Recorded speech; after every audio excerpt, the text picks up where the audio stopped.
Hello, today is day 14 of learning to speak in English और आज हम सीखने वाले हैं the use of the word will.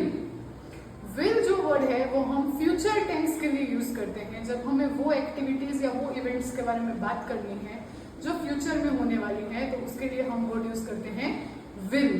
For example, I will visit your house next week. मैं next week आपके घर पे आऊंगी या आऊंगा. We will host a grand birthday party for our daughter. हम हमारी बेटी के लिए एक बहुत बड़ी बर्थडे पार्टी रखेंगे. We will help you in the party. हम आपको पार्टी में हेल्प करेंगे.